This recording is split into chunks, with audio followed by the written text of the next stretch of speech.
is going on, everybody, man? King Recon here. It is the day of legend, the day of prophecy. I don't care if there's a hurricane coming over here, wind coming from over here. It can't stop the unstoppable force that is the greatness and the awesome sauce of the weekly Wano experience in the best-selling manga in history. There is nothing that can stop it at this point, dog. Not Clark Kent, not Bruce Wayne. And you want to know why? Because they can't stop the king when he goes and he sails on that journey to the end of the series and the greatness and the awesome sauce of One Piece. Man, just a little fun fact. On this day, this is a day of legend. This is a day of legend. Not only are we getting whatever we're getting here in this chapter, which just knowing Oda's track record is going to be another 10 out of 10 chapter, you know what I'm saying?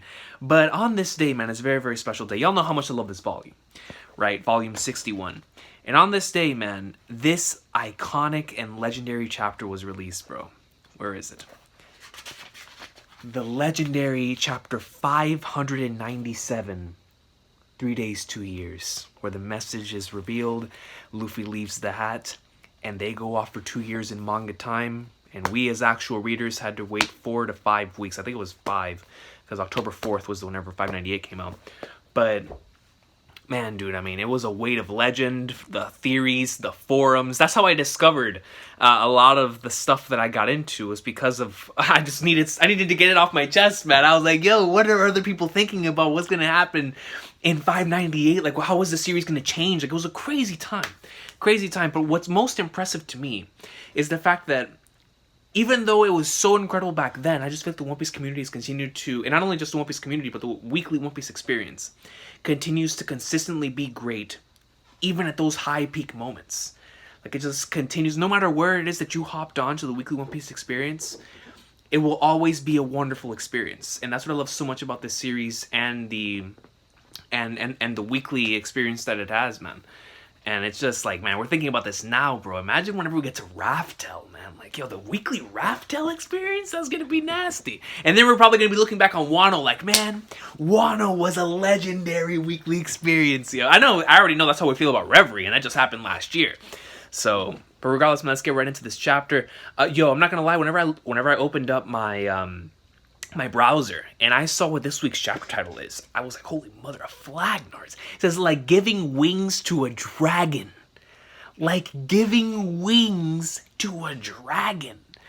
That's a nasty title, dog. Can you imagine just opening your volume and you just see, like, chapter 954 is titled, like, giving wings to a dragon. Dragon Tales, Dragon. So right here in the cover page, we see Capone Gang BG. Oh My Family Volume 5. They cannot pass over the red line because of the ongoing reverie. Yo, man. I'm telling you, that inciting incident at the reverie is going to be crazy, man. I mean, if Oda stated that whatever's going to be happening in the reverie is going to have a direct impact on Wano, I mean, which is something that's pretty obvious, but just the fact that we heard it come from his mouth, it's going to be very, very fascinating to see what that actually is. Speaking of that, by the way, I have a top 10 favorite One Piece episodes poll that was supposed to be done this week, but because of all the stuff that's going down, I'm not sure if I'll be home this weekend or, by God, for quite some time. So just bear with me. I'm going to try to get all of that out as well as the other videos as soon as possible. I'll try to keep you all updated when it comes to the status and situation, but we're not worrying around here, man. The family has Kaido-level durability, bro. We'll be alright. We'll be alright. I don't know about all the material stuff, but as far as how we are, dog, Kaido-level durability, man. So we'll be in, like, somewhere going up in. But anyways, let's get right into it. This is a Japanese idiom didn't substitute in an English idiom due to the dragon symbolism. Possible English equivalents are the icing on the cake / adding fuel to the fire. Okay, so the reason why they didn't substitute it is because of its original meaning. So it's like, if you're in Japan, you'll more than likely get the idiom more than us in over here who are English speakers, or at the very least that don't live over there. Because, I mean, like, giving wings to a dragon, I mean, to me, I have, like, a lot of implications in my head already, but it's an idiom for them, and for me, it's just a beast title. It's just a beast title, you feel me? So, but anyways, let's get right into this chapter. Wano Country Ringo, man, and we're continuing, it looks like, right from where we left off last week with Enma. The day of the final battle draws closer. 7 days left until the raid on Onigashima. The samurai have managed to obtain a large supply of weapons, and we have another gorgeous panel. I love whenever Oda just starts off a chapter. Not even, he doesn't necessarily have to start it off, but whenever he just shows off a panel of like an establishing shot of where it is that they are, because Wano looks so beautiful, and I appreciate how Oda manages to draw these shrines and the stuff surrounding said shrines or the bridges. Like, stuff like that is really, really nice to me, especially whenever the shot looks really cool. I mean, not just in One Piece, but in anything. I mean, a really nice establishing shot works so well for establishing the scene. And Oda's been on point with that here in Wano. So I always appreciate whenever we get a shot like that, because you just know that's how an episode is going to start whenever we get to that in the anime, and those are always really nice. You must not, Lady Hiyori, you cannot give away Lord Odin's keepsake. Yo, Kawamatsu's like, dog, you can't give away Lord Odin's keepsake. That's the Enma. That's the Enma, dog. Where is it? Kawamatsu saw Odin do it with his own eyes. He saw Odin go out here chopping up dudes, bro. My guy was out here playing games while everybody else was playing something else. Odin was chilling, Enma in hand, and he only had one blade, bro. One blade. Well, I don't know if that's a shoot, but regardless of whether he had 1, 2, 4, 7, 9 blades, the one blade that is most important here is the keepsake, the treasure of Wano.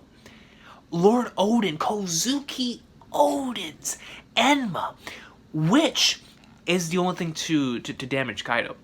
Now, as has been discussed all week, we don't know whether that means just this Odin's that much of a monster, or if the Enma blade itself has some sort of special stuff embedded in it, like a Ryo Haki type of thing, to where it has like this special material that would allow it to do so. But I'm going to assume that Oda meant it that just Odin was just that nasty. You know what I'm saying? That Odin was just that clean, and the blade is like one of the best blades in the world. So it just made it 100 times more nasty whenever you combine a really good swordsman with a really good blade, and thus he was able to cut up Kaido. It was one of those two things, or a combination of the two, because like I said, because of the way the Wano is, the Ryo Haki could possibly be something embedded within the blades themselves too. But regardless of which one it is, Odin had to have been a goat in order to wield such a weapon. You know what I'm saying? If it was his weapon, people respected him for having that be his weapon. And if I don't care what thing was used, he was able to damage Hyakuju no Kaido. Hyakuju no Kaido, man. Now listen to me. Kaido up until this point in the series is like Brock Lesnar. No one touches this man, bro. No one touches him. He comes in, he takes off, he leaves, and we don't see him for a while. That's how it is with Kaido. Kaido, you just know you just know he's a goat. You know he's nasty. We don't have to see him. Whenever we do see him, though, it's Beast. You know it's important. But there's a man out there that 20 years ago scratched up Kaido. Let him a fat scar. And that man is Kozuki Odin. My father, Kozuki Odin, was a swordsman who used the dual long blade style. Before my father's execution, my brother and I were each entrusted with one blade. My brother holds the Ame no Habakiri, whilst I was given Enma. So he was a Nitoryu user, translated as Snake Slayer of Takamakahara. That's Momonosuke's blade. It is said to be one of Susanoo's swords in which he used to slay the Yamato no Orochi. This is a real sword which is currently enshrined in Isonokami Shrine in Japan. So once again, Oda paying homage to Japanese culture. But the snake slayer of Takamegahara. So that's very interesting. Because now that we know that Momonosuke was also entrusted to one of these blades, and that there's two of them, I'm going to assume, of course, let's just say that Zoro does take Enma with him from here on out. And at the very least, another one of the treasures would be left here. Now, with that being said, I'm not entirely sure if that's the way that Oda wants to go with things, but I guess we'll wait to see what happens. But the fact that Momonosuke also has one is really, really nice, because that's huge. That's huge for the future shogun of this country, and that's huge for being a representation in the same way that we saw last chapter, that a lot of the swords are physical representations of the wills and of the souls of all of the individuals who were swordsmen back in the day, and because the blade, piercing through them or whatever on their grave is a physical representation of their will, and whenever you grab that blade, it's like inheriting their will. That's gonna be very, very important when it comes to Momonosuke grabbing and inheriting Odin's sword, which in turn is going to inherit his will, which is what this entire arc has been about. You know, inheriting Odin's will in order to make sure that the borders are opened. So just to have a physical representation of that, it's going to be very, very important, especially when it's a blade. Long ago, both of these swords were forged by two famous blacksmiths. Bro, is one of them the Tengu? Whose names reach far and wide. Those swords have honorable origins. Exactly so. That is why you must not give it away, princess. How can you give it away so easily to someone of unknown origins? He cannot wield Lord Odin's sword. And then you see Zoro right here, doing his classic, putting his hand on his chin, attempting to think. I do not know what events occurred for the sword god. The sword god, bro. I don't know what events occurred for the sword god, Ryuma's sword, Shusui, to end up in your hands. However, to this country, it is a sacred treasure whose disappearance caused the whole country to grieve. I'm pretty sure Moria stole it. Facts, right? Like, Moria stole it 100%. I'm getting an excellent panel right here of Hiyori. This is a really nice shot, so please return Shusui to us. Well, if you're going to give me a replacement, then I guess it's okay. I did get to know Ryuma when we crossed swords, even if it was just his corpse. Man, okay, I'll give you guys back the sword, but at least let me visit his grave afterwards. He wants to pay his respects, dog. He wants to be like, yo, I delivered on the promise, man. I brought it back. Like, he wants to, at the very least, go to his grave, dog. Be like, yo, Ryuma, I'm here, dog. The real Ryuma. Because, you know, whenever you go out and you do battle with somebody, man, if it was a hard-fought battle, after you finish it, you'll always have long-standing respect for that person, man. You always have long-standing respect. So Zoro keeps that, especially with the way that battle went down in Thriller Bark. That was just a duel between warriors. That was a duel between warriors. A duel between two swordsmen of Class A proportions. And so, of course, Zoro's going to respect him, man. This man traversed through time in order to face Zoro as a zombie, bro. He is delusional. Are you sure about him, princess? And we get a double-page spread. Is that law? He's holding his blade at Hawkins? The flower capital, the samurai prison, and the Resetsu district have yet to be released. Then what should we do?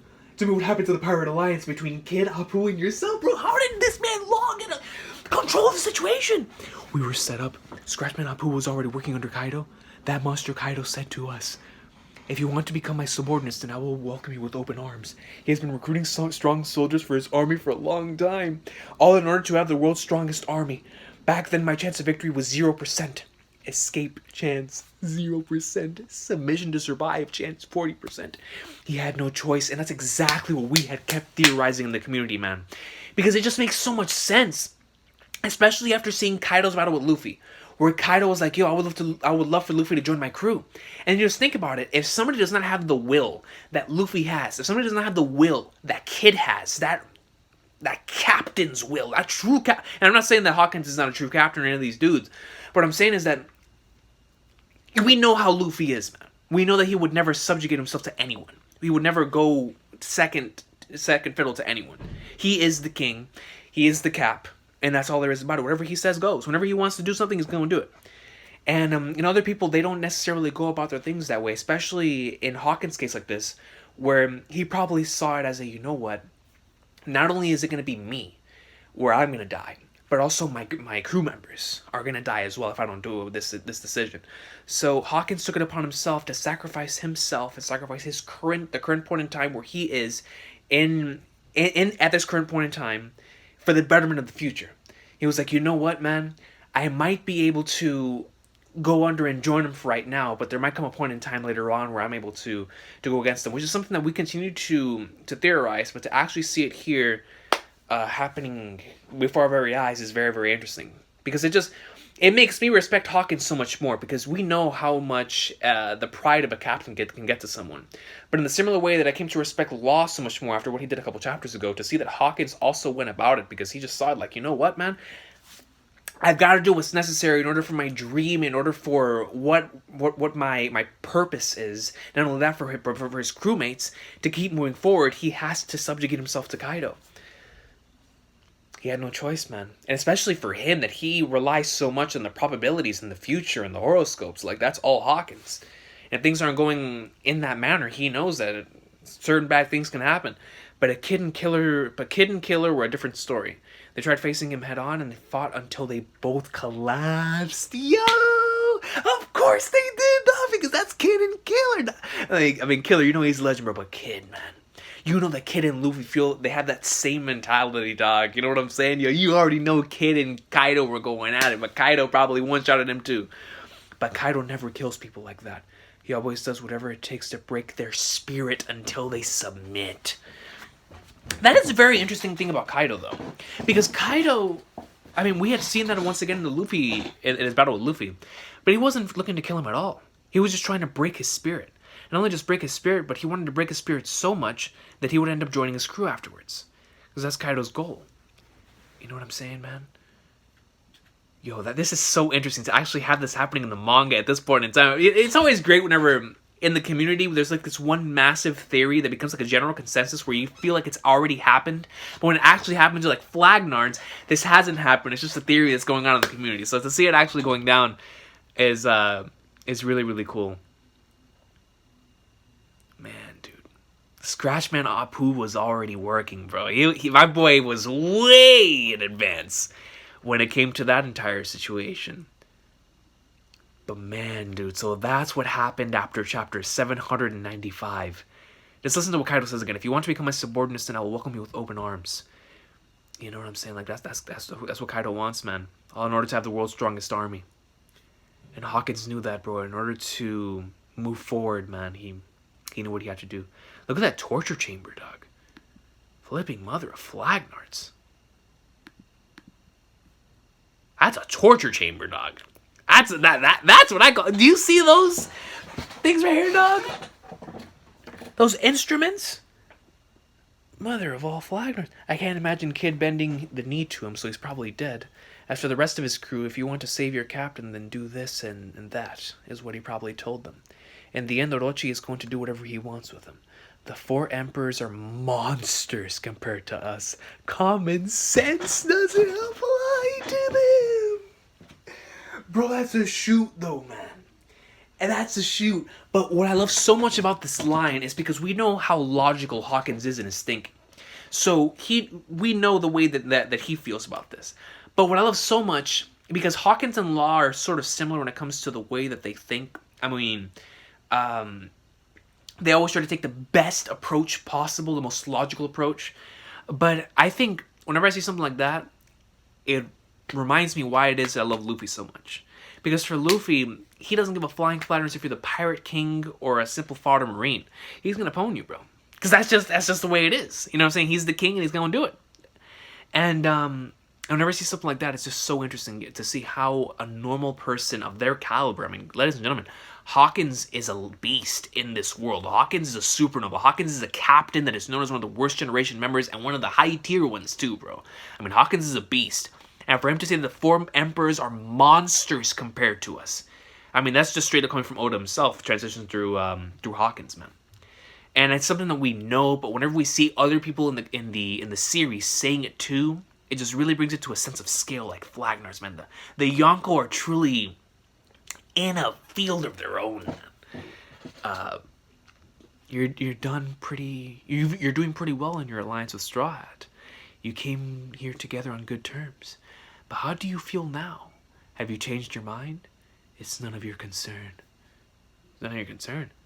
Clang, if letting me escape is part of some grand plan of yours, then I'll go along with it. Excuse me? Who the hell's that?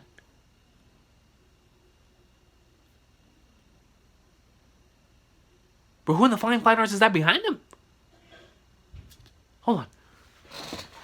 You're doing pretty well in your alliance with Straw Hat. You came here together on good terms, but how do you feel now? Have you changed your mind? It's none of your concern. If letting me escape is part of some grand plan of yours, then I'll go along with it. 6 days until the raid on Onigashima, bro. Who is this dude? I feel like I should know that silhouette. But I don't. Mother of Flagnards, man. Yeah, One Piece always does this to me, bro. Udon prisoner minds. Pretend that it is Kaido's skin. Think of your defeat. Remember being unable to do anything even though you gave it your all. Yo, Luffy's still trading. What in the Flying Flagnard? That thing is huge. Time is running out. Our enemy is a monster, but you can definitely do it. He's punching through the steel as if it were jelly. Well, of course, dog. If he wants to go at Kaido's dragon skin, he better go through steel like it's butter. And you look back where he thinks back to Kaido. Like, 5 days. Hold on, bro. Are we about to end Act 2 in this chapter? Kuriyamigasa Village, this is Kinemon. The picture you all have has been slightly altered. There are 2 lines on the Habu snip. Bro, I can't concentrate, man. Bro. The Hawkins thing and the Hawkins and Law thing has me shook. Because, that has mad implications, dog. That has mad implications for Law's original plan heading into Wano. And not only that, but now after Law and Hawkins did what they had to do,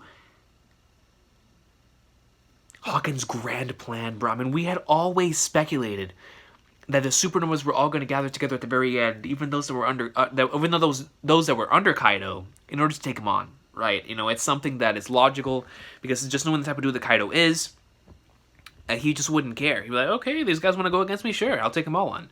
That's the type of guy that Kaido is. He doesn't care if you're planning something against him or not. Like, okay, screw it. You want to go at me? We'll go at it.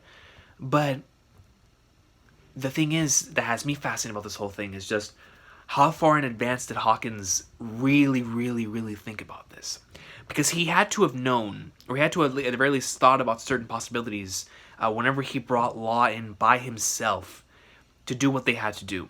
Not only that, but the situation immediately flipped where Law had a blade to Hawkins' throat in the middle of the torture chamber. And it looked like they had both gone through one hellacious battle. Either that, or Law was torturing Hawkins, or Hawkins was torturing Law, and then it turned into something after that. We will not know. And as a matter of fact, I don't think it's relevant. But what I do know is that Hawkins is implying that Law may no longer feel the same way that he did whenever he first entered. Now, whether that's Law's original intentions or some unknown intentions, I don't know. But Law is still keeping everything under wraps. We just know that's the type of dude that he is. He's calm, he's calculating, and he's gonna do his plan in the way he's gonna do it. But I'm just interested in now, from here until the end of the arc, or not the end of the arc, I should say, until the next time we see them, until Onigashima, what Law is gonna do. Because we know that he prioritized the safety of his crew. That's 100% factual. But what about he himself? What does he actually plan to do in this arc? Not only that, but he trusts in Hawkins and his grand plan as well, whatever that may be. And then somebody else shows up there too. Like, who in the Flying Fighters is that? And apparently a day has already passed because this is day 5. Anyways, Kuri Amigasa Village, this is Kinemon. The picture you all have has been slightly altered. There are 2 lines on the Habu snake's stomach. This is Lord Yasui's final message. Kuri Port Itachi, Ship Manti Nance Squad. 2 lines, I see, understood. Good. Is that Kinemon? I'll make all these ships good as new again. Super! Leave it to me. Leave it to us. You see Usopp and Frankie Weapon like somewhere. Udon Weapon Preparation Squad. 2 lines, though. Ringo's Sword Recovery Squad, as expected from Lord Yasui. Kibi Rebel Commander Squad. Okay, understood. Also, they are actually going through and getting the blades over there from Ringo. And it looks like, I forgot her name, but the female Yakuza boss is the one that's taking care of this entire situation. They're just as amazing as I imagined. The citizens of Wano figured it out the moment it was pointed out. So what exactly do they mean? Those lines in the Habu snake. We have my girl Nami talking to Kinemon. You would only be able to understand if you knew the names of all the ports in Wano. Interesting. At first, because we drew a Habu snake, it indicated that we would assemble at Port Habu.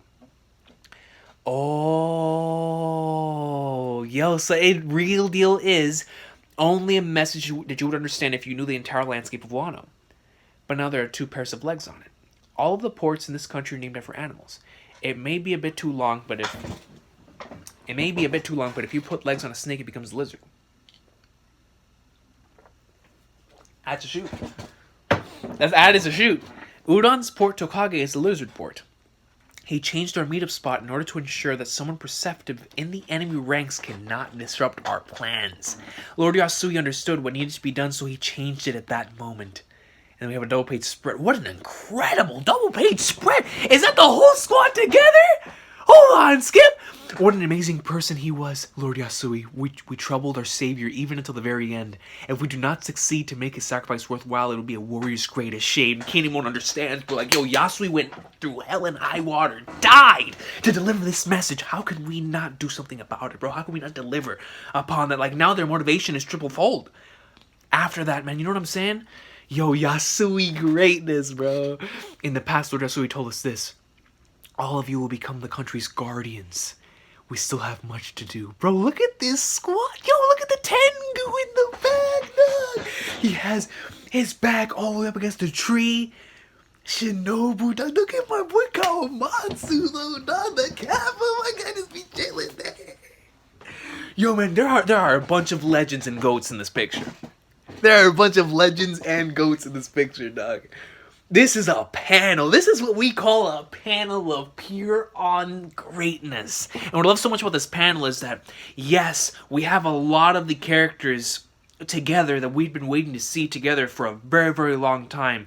But at the very least, all of them are not together here, bro. All of them are not together here. So what this is telling me is that Oda, because he still has Luffy over there, still has Frankie and Usopp over there, and still has Jinbei and the Flagnards. Whenever they all come together, and possibly all the other Alliance members too, that's gonna be the greatest. Bro, that panel might be the panel of the time skip. It might be the best panel post time skip until that point in time, dog. When you have, it might be the best panel in the series. When you have the walk to Kaido's mansion, and you have all of them squatted up for the first time. That's gonna be nasty. But this is awesome. This is a really nice panel. The perspective is really nice. Seeing it from behind like this, it's everything about this panel is really, really cool. Really, really nice, man. I love it. So having Sangoro over here and Zorojudo over here, even though we know we want to see them interact, but this is serious time, baby. This is serious time. How impressive. Our goal of gathering 5,000 people is no longer an impossible dream. That's right, everyone's amazing. Stop wasting time, bro. Look at Ashura Doji, bro. Yo, Ashura Doji's gonna go ham. Yes, let us begin the strategy meeting. Here we go, man. We're finally going to get to figure out exactly how it is they're going to enter Onigashima. This may seem like a sudden revelation, but there are actually 2 ways to enter the Wano. 2 ways? To enter the Wano country. The first is to have a cart pull your ship up the waterfall. This method is hit or miss. The second method is to enter the cave behind the waterfall. Oh, the waterfall going up? So if you continue going past that waterfall, there's a cave back there? At the end of the cave is Port Mogura. Hold on. Of course, this is only possible with the permission of Kaido or Orochi. Okay. At the end of the cave is Port Mogura. From there, both crew members and cargo will be pulled up using a gondola. Yo, this is actually a really, really nice representation of what it actually looks like. By the Flagnards! Yo, this place is huge. Like, in terms of how vertically tall it is. This place is massive. I mean, you can tell because of how massive the waterfall is in terms of height. But, and of course, the mountains in Wano make it even bigger. But seeing it right here in this diagram truly shows you how big this place is. The tunnel leads all the way to the top. They will then travel across Hakumai to reach their destination. Appa! Apu? Hello, Kaido-san. I've arrived in Hakumai. Kaido. Did Kaido and Big Mom already finish? What, did you come back to attend the banquet as well? Of course. We can't miss the Golden Kagura, which only happens once a year. Kagura is a ceremonial arts ritual where maidens perform secret music and dance to communicate with gods. Hey, man. Kagura from Gintama is one of the greatest characters ever, man. So, hey, now I know. Now when somebody asks me what does Kagura mean, now I have that in the back of my mind. The ones who refuse to join your crew don't know what they're missing out on. Yo, bro, look at my man's Apu. It feels like it's been so long. We're going to make this year flashier than ever. Now, that's what I like to hear. Let's redo it. Hey, and we know that how much Hapu would enjoy utilizing his techniques in a party. That's pretty much where he's probably best at, is in a party-like scene. I also like to hear. Let's do it. Who is that? It is a number from Onigashima. We need to get away from here fast, or we will be eaten. A number? A number from Onigashima. We need to get away from here fast or we'll be eaten. We see Odope spread. What in the flying Flagnards is that? It seems like the numbers have returned. They were attending the banquet. They've all got drinking problems, so I hate having them around. The numbers?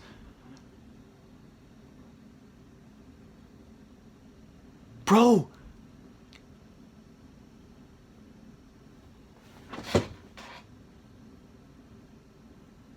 The numbers, Mason, what do they mean? You're telling me that on top of King, on top of Queen, on top of the supernovas that are currently under Kaido, on top of Kaido's Zoan army, He has a group called the Numbers. Bro, look, this man has a club that's bigger than my entire state. Bro, you know what this reminds me of? The SpongeBob movie, man. Whenever you see those massive creatures under the sea, dog, you're like, oh, what are the flying flyers? Is that? Where we have over here a live demonstration of what appears to be some massive. Bro, these dudes are huge, bro. Mother of all flagnards. The Numbers. Yeah, this one on the top left looks like a dinosaur dragon with a massive tongue, like a snake. I don't even know what that thing is. This one right here on the bottom left looks really, really goat, bro. I mean, my man has the tusk going down from the side. Looks straight up like a monster out of Monsters, Inc. But this one right here on the front, bro. You know when they're leading, you know that person right there is a goat, bro. You have like the horns going up for them, and they all have horns. But when you barely get to see somebody's silhouette, but they just look nasty, you know they're goat, bro. The Numbers! Good lord, the banquet on the night of the Fire Festival is going to be the best. That's right, it'll be our anniversary. Anniversary? What's up with them? Did they become friends while trying to kill each other? Bro, that's right. I didn't even know. I was like, who in the flying Yo, Kaido and Big Mom, bro, chilling. Listen up. Hey, listen up, you lot. What is it? We the Beast Pirates and the Big Mom Pirates have decided to form a pirate alliance. There we go, another theory. It's like Oda's like, you know what? Here's your theories in one chapter. How, bro? Who in the flying flagnards can even stand up to one of them? Let alone both. Let alone both. Hey, bro, just look at the numbers. We'll go all out to kill each other after we take over the world together. Bro, relax, Oda. This isn't even the end of Act 2. This isn't even the end of Act 2. Dog.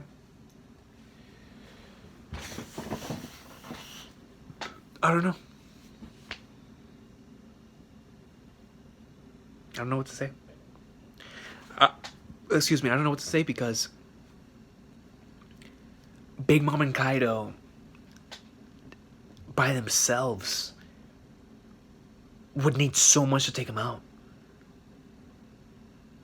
But when they are confirmed to have an alliance, bro, and then you have the numbers, bro. Just look at the silhouette. The numbers.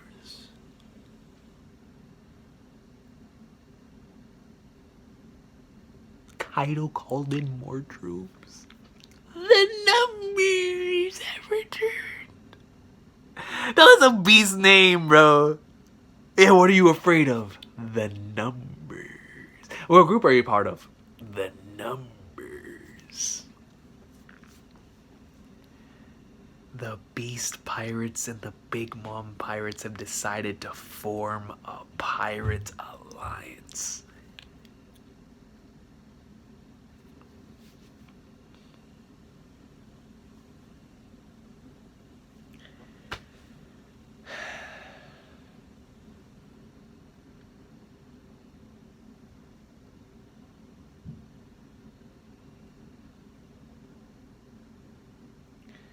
Can you just imagine? When we get to Onigashima and Kaido's mansion is Big Mom and Kaido. Not only that, but their entire crews as well. The numbers! Dog, my hype for Queen and King by itself was like, alright, we good. We good. Kaido, King, and Queen, we good. Then you bring in the numbers, bro. These guys just have a menacing presence about them, bro. They just have a menacing presence. I can't believe this, bro.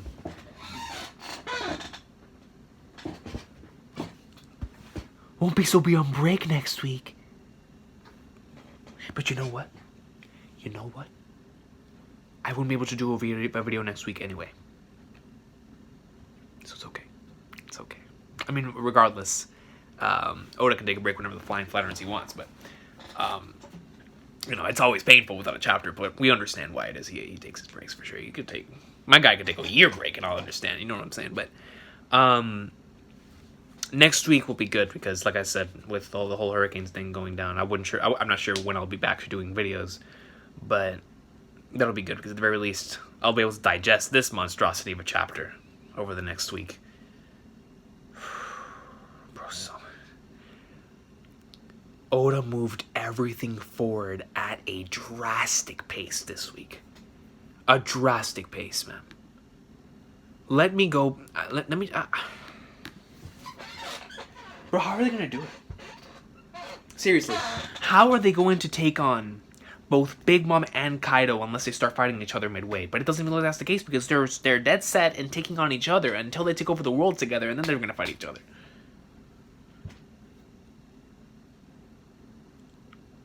If Kaido wasn't enough, bro, we were talking as a community, like, yo, there is no way that they're gonna be able to take on Kaido himself.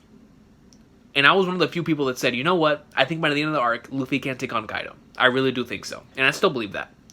But bro, the things drastically change when you have two of them. We have to have another We have to have another person of that caliber to join up. Or something, man. Or the inciting incident at the Reverie is literally so insane that by the time that it pours over into Onigashima, what's happening in Wano, it is going to be all-out chaos. To where there is no such thing as this and that and this and that. Like, bro, we could possibly have the Revolutionary Army coming, man. We could possibly have the world government coming. And if that's the case, in all of that confusion, I can definitely see something like that happening. But the fact that Big Mom and Kaido have formed an alliance is huge, because we had been speculating, okay, maybe Kaido captures Big Mom, and then Big Mom goes out, or they have that conversation about the Rocks pirates. And then he keeps her captured. Kaido goes out and does what he does in Onigashima. Big Mom gets freed afterwards, and then we go into Elbaf to have Big Mom face Big Mom as an antagonist there. That is something that a lot of people have been speculating. But another thing that we have been talking about for a long time, especially here on this channel, is the possibility of Kaido and Big Mom working together, especially in those streams that we have. And I've always said the only way that we can take on if Kaido and Big Mom are together, the Pirate Alliance with their crews in Onigashima, the only way that we could possibly go about it, a situation like that, is if something so drastic happens around the world to where other parties are forced to come in, and it creates such a massive chaos that within that confusion and chaos, we're able to defeat one, if not both of them. And but like I said, something else has to happen. There is no way with the current circumstances. Look, I love the king. I believe that Luffy's the GOAT, bro. I believe this man can pwn anyone, anytime, anywhere. But the situation changes when there's two Yonko. There's two, bro. People were shook at just Shanks and Whitebeard talking. People were shook at just Shanks and Kaido meeting up. People were shook whenever they said that Kaido and Big Mom were going to meet up. But here we have a situation where two emperors, the balance has shifted. It has changed. Why do you think the Gorosei and Instant Messenger Sama have let the four emperors system reign for as long as they have? Because there's balance. There's balance. There's no alliances. They're going to be like somewhere. Apparently back in Rox's days, even in those days with Rox, there had to have been some sort of balance in the seas. Even with all those monsters in the same crew, there had to have been some sort of balance on the seas. Unless that was the cleansing that happened back then. Unless Rocks was a part of that cleansing. But there's always been balance, man. That's why they allow the Yonko system to... I mean, it's not like they can do anything if all four of them decided to team up. One of them, they could possibly do something, but for all four of them, Flagnards, no. But they always have to maintain balance, you know what I'm saying? But this changes the game. This is dangerous. This is the one thing that they did not want. This is the one thing the government does not want. So if they get a word goes out that Kaido and Big Mom have formed an alliance, this is gonna get bad. This is gonna get bad because, and the thing is that even if the word gets out, if stuff is going down in the Reverie, they're not gonna have time to worry about that. Let's just say Dragon goes out there in the middle of one of their meetings and just starts spewing facts about the Void Century. It starts going in the Void Century, and then you have admirals coming in right after or in the middle of their battles with the Revolutionary commanders. You have all-out war going on in the Reverie. Instant Messenger Summon Dragon possibly starts duking it out. In the middle of all that, Shirahoshi or somebody gets captured. What's gonna happen? There's so many different possibilities, but whatever takes place in Reverie, whatever that inciting incident is that Oda was talking about, that's going to leak into Onigashima, is going to be the most important thing in how this entire thing continues to go down a path. Because as it is right now, as it stands at this point in time, I don't see how the people that are currently here, I don't care if you gather all the supernovas together, I don't care what you do, dog. That is 2 emperors and their crew. 2. An entire fortress. Now granted, that was Whitebeard. But an entire fortress was needed. Marine fort was needed to take out Whitebeard. Marine fort. Alright? There's admirals there. Vice admirals. A massive fleet. We're talking Kaido and Big Mom. Kaido's an indestructible creature. Big Mom's a monster. On the same level. 2 people of that same level. And you're telling me. See, this is the scary part about it. We're talking about this right now. At the end of the series, the entire world is going to be at war. With all those monsters. I don't know, man. I don't know what to say. I don't know what to say because...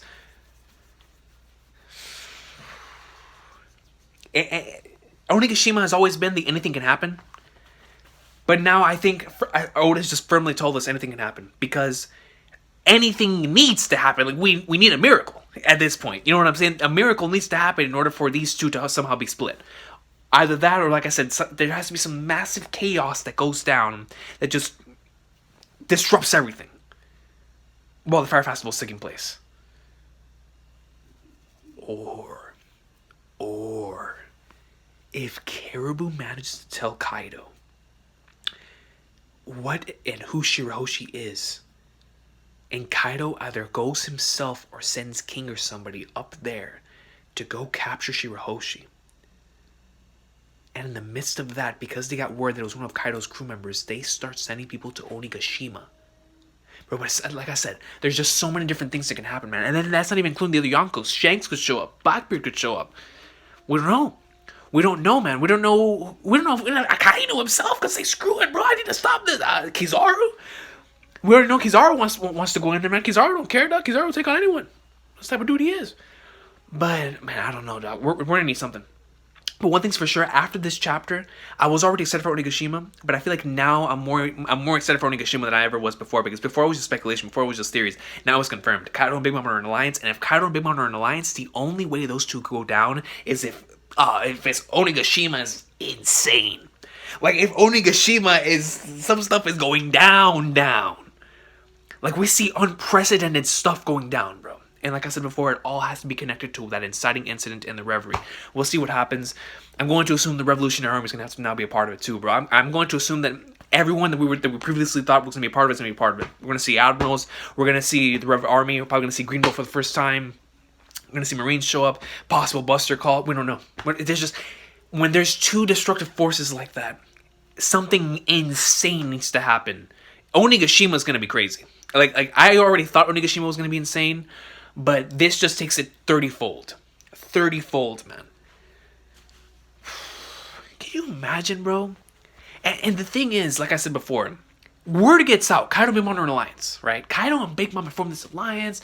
I mean, I can already assume that because they formed this alliance, they're going to be like, yeah, just like old times and Rocks Pirates. But I'm going to have a Rocks Pirates flashback, my connection to the Odin flashback.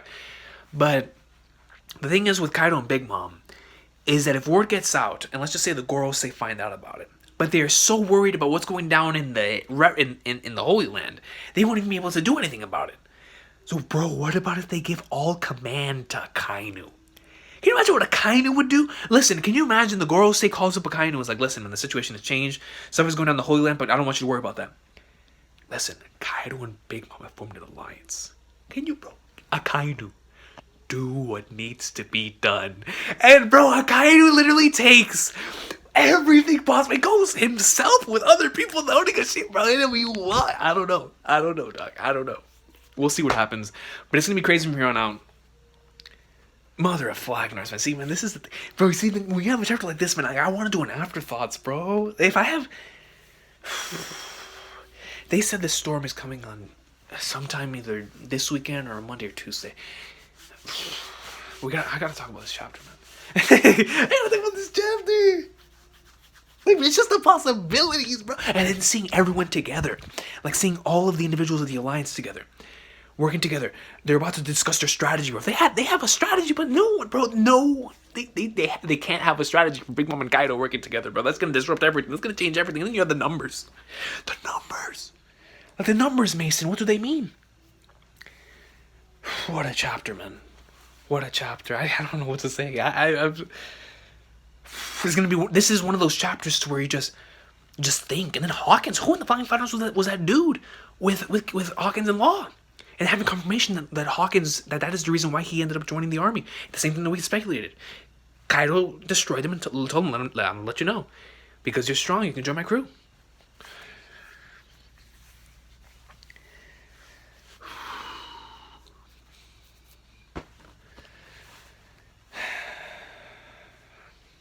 You know,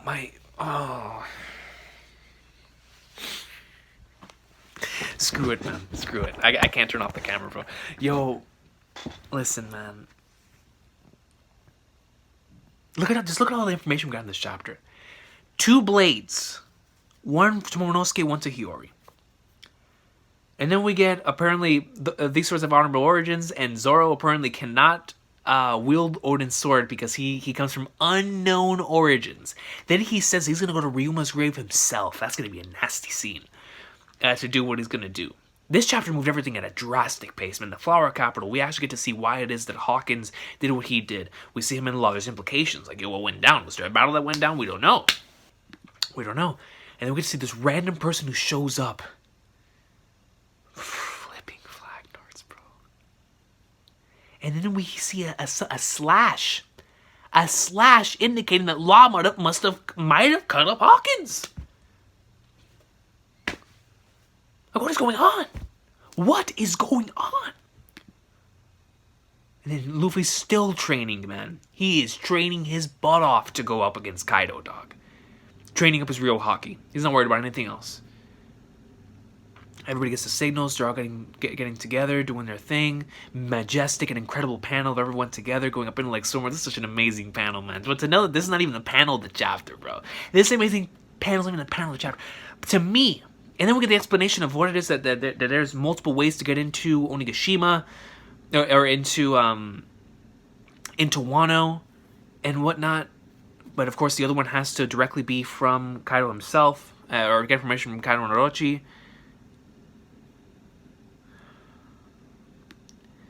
The numbers, bro. The numbers. They just look so beast, dog. It's just the silhouette. Oda's been so good at silhouettes. Like we still discuss that Thriller Bark silhouette to this day. There's many different things. Instant Messenger Sama, another silhouette. Oda's really good with the silhouettes, but these right here, they look amazing. Like, dude, I can't wait to see them. Like, are they actually that big? Is there a representation of how big they are? Like, I don't know, and we will not know until we see them. And then we get Kaido and Big Mom together drinking like old pals, bro. Let me read this entire bit of dialogue again. The banquet on the night of the Fire Festival is going to be the best. That's right, it'll be our anniversary. Anniversary. Now that's a key word right there. Anniversary. What's up with them? Did they become friends? We're trying to kill each other. Listen up, you lot. We the Beast Pirates and the Big Mom Pirates have decided to form a pirate alliance. We'll go all out to kill each other after we take over the world together.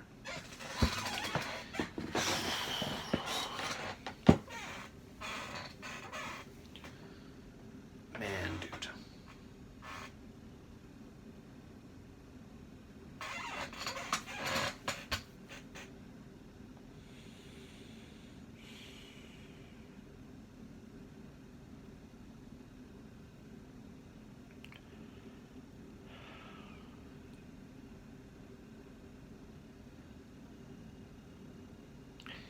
Thing is, with more enemies being introduced from Kaido's side, we're going to assume that our other members are going to take him on. We know Luffy's taking on Kaido. We don't know where everybody else is going.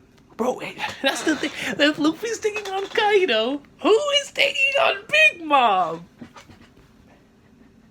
Yo, this is too much. I'm telling you, chaos has to ensue, bro. We need other people at Onigashima ASAP. ASAP. And then, bro, we know that Oda can do it. Because in Wano, or no, I'm sorry, not in Wano, in Marineford, he was able to establish incredible double-page spreads with a whole bunch of individuals going at it, right? But man, dude, we're about to get incredible double-page spreads in Wano, man. Showcasing all these individuals. And bro, this isn't even the end of Act 2. Like, bro, what does he have in store to end Act 2? He's had multiple back-to-back insane chapters that could have ended Act 2. How was he planning on ending it? How is this man planning on ending Act 2 if we continue to get these masterful chapters? Especially this one. This one to me is, if he would have ended Act 2 right here and gone on the break, I would have been like, it makes sense. It makes sense. But the fact that he didn't has me scared. He went on break without ending Act 2. So you know what that tells me? That tells me he has more in play. He has more in store before he ends Act 2. Is Act 2's ending, them getting to Onigashima? Is Act 2's ending? We don't know, man. And Oda stated that Odin's flashback will take place this year, but we know how bad he is with his time. You know, he like certain years, he'll say he does something and then he does it the following year because he just has it in mind, but he just doesn't do it yet. Where we stand right now, today is August 30th. So next Friday is September 6th, no chapter, and then the following is September 13th. So, and knowing that Oda takes a break once every 3 to 4 weeks, in December we stop getting chapters toward the middle of the month. So we're dwindling down. It's almost the end of 2019. It is almost the end of 2019, and there is no end in sight. Or there is an end in sight, but I don't know. And in terms of the flashback, I don't know how the rest of this year is going to go. That's exciting. But this chapter, like I said, even though it's something that we have been speculating, it's something that we have talked about, the fact that it's actually happening has us all, I mean, at least has me like, holy flag, this is actually going down. How are they going to do this? And then you have the numbers. Bro, a phenomenal chapter this week. Phenomenal chapter. And the reason for it is because of the way that it was set up. Just the way that certain things happened. Because Oda's left us in the blank in certain things. Like with Kaido and Big Mom and the end of their dispute, we don't know what happened there. With Hawkins and Law, we don't know what happened there. We just saw the aftermath of those things, and now what they're leading towards is absolutely insane. And it's like, mother of all flagnards, man. Because it's keeping things in the dark on purpose. And it's like, yo, why? I know why, because it's storytelling. But amazing stuff, man. I have got to get going. I originally wanted to do this reaction in like 30 minutes. It ended up being almost an hour long, but I don't care, bro. This is GOAT piece. This is exactly what I needed, just in case I'm not able to record a video for a while. But by God, man, I hope everybody has an awesome day. My thoughts and prayers are with all my fellow Floridians. Don't worry about us, man. We'll be in Lexomor and back as soon as possible. Just in case I'm not able to do any of the weekly content aside from this, just know the current situation, and I will see y'all again as soon as possible. However, like I said before, if I am able to continue recording, I'm going to try to do some of the other stuff, or I might come on here and talk about some One Piece, bro. I can already tell this chapter is going to have my mind in a thing today. We're just going to be like flag words, man. But I'm so glad that he went on break with this chapter, because this is a chapter that we can talk about. This is a chapter that we can think about. And like I said, if I'm not able to record next week, at the very least I'll have this chapter to think about and reread. Just be like, flagnards, man. It feels like the perfect point to actually go back and do some rereading for the arc so far, because it's just so many things paid off here, and it led to so many other questions.